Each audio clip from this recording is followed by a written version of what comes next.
1,700 man-hours to make the cabinet work alone. And the cabinets are made by one of probably only 2 firms in the world that are capable of making a cabinet of this quality. They do the super yacht interiors for all of the posh Dutch yards, Van Lent, De Vries, and they've got the traditional artisan skills that we wanted for our design. So these techniques that you can see on the speaker of the solid wood lipping, the short grain with the London plain stringing, all of these things are old skills that have largely died out, and this is not a mass-produced product. You know, we quote a lead time of 8 months. We ordered 5 pairs last December. So far we've only received 3 pairs of cabinets, and they have between 3 and 11 people working full time. The drive units are made to order. The bronze work, I can't remember exactly how much the bronze work costs us, but it is tens of thousands of pounds. The badge, for example, is a CZ121 Boss with this inverted ziggurat machined into it. It's then polished, copper plated, polished, nickel plated, polished, and then gets 5 microns of 24 karat gold.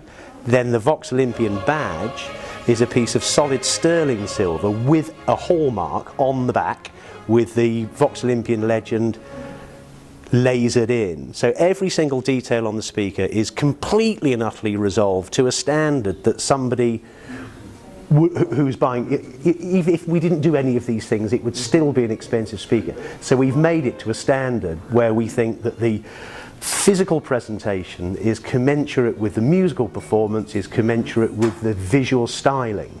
So they're expensive because they're a labour of love and a result of sort of passion, and they're an attempt to do something as much without compromise as is possible.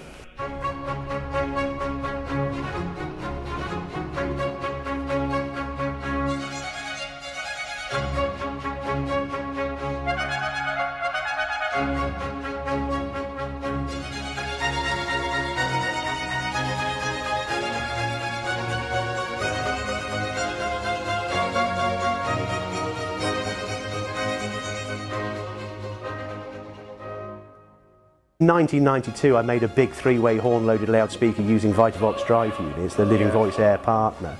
And because of what it was made of, it was very expensive. But when you looked at it and looked at the price that it had to be in order for it to be commercially viable, the people who could afford that wouldn't have wanted that quality of making, of woodwork in their home. And it wasn't bad, but it wasn't high-end furniture, you know. So you make another product and you evolve and evolve and evolve, and we just ended up here.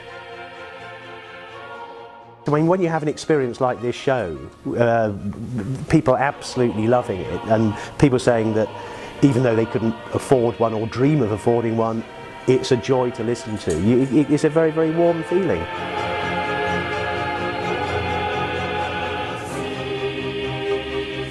I'm very satisfied. I mean, it's wonderful, and I'm surprised by how many orders we're receiving.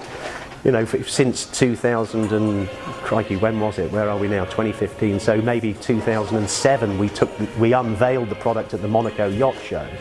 And I don't know. I thought possibly they might be too expensive. I don't know. They can't be. I would like them to be less expensive and of the same quality, but they are what they are. And slowly but surely, it's picked up, and you know we're making our 10th pair at the moment for an export order, and I would imagine we're going to make another 3 or 4 next year as well. So it's lovely, steady output.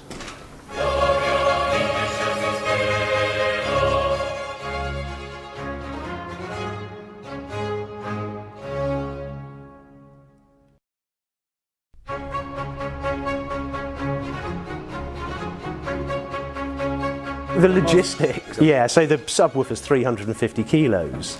So yes, it's not really a subwoofer, it's actually a bass speaker. It doesn't go low enough to be called a subwoofer. It's the bass. The Vox Elysian is the bass speaker for the Vox Olympian. The Vox Elysian is 350 kilos, the Vox Olympian is 210 kilos, and they have bespoke flight cases, and this table, this G8 table with its bronze frame and 3-axis suspension system, that's 220 kilos. And then all of these, getting all of that stuff over here is just packing it and then getting it up into this building in lifts that aren't big enough. So we have to take it out of the packaging part of it to get it up here. I mean, that's the most difficult part. Well, it's quite different from Munich in that Munich is an international show with huge pull everywhere, and this feels more like a national show, and so it has a different mood and a different atmosphere, and it's perhaps more charming for it. Less trade visitors, many more enthusiasts, and the thing that is striking is that the degree of enthusiasm from hi-fi visitors to the show, it reminds me of the late 80s, the early 90s in the UK, when it was very, very buoyant, and the market in the UK is much quieter than it was, and every manufacturer complains that the UK is quite quiet, and is reflected when you go to hi-fi shows. Here, the breadth of interest and the range of characters that you meet is fabulous. It's very, very nice.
What I would say about Vivaldi and Medium is, you're lovely guys, you're a pleasure to work with. I love the enthusiasm, I love the fact that it's from the heart rather than just an overtly commercial thing. There's some real love and passion in it, and that matters more than anything else.